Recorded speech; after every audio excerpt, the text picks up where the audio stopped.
Rēķini par siltumu un enerģiju nepaliek mazāki, un tie paliks tikai lielāki. Lieliski iespēja, kā padarīt savu māju energoefektīvu, ir izmantot šobrīd pieejamo Altuma grantu, kas paredz sekt līdz pat 49% no projekta izmaksām. Kas jādara?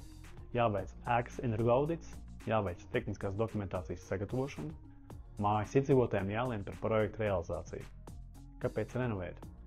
Ievērojami samazinās ēkas kopējais siltumenerģijas patēriņš, māja kļūst vidē draudzīgāka, pieaug dzīvokļu īpašuma vērtība, māja iegūst jaunu izskatu.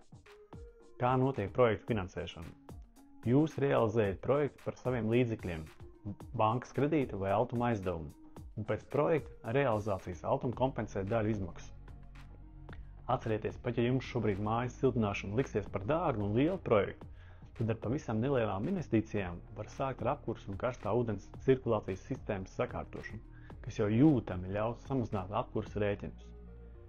Kā arī neaizmirstiet par tādu nelielu investīciju kā ventilācijas un rekuperācijas iekārtas, kas maksās tikai 2–3 tūkstošus eiro, bet ļaus uzlabot gan gaisa kvalitāti, gan mikroklimatu telpās, kā arī samazināt rēķinus, bet no sākuma ēkas energoaudits.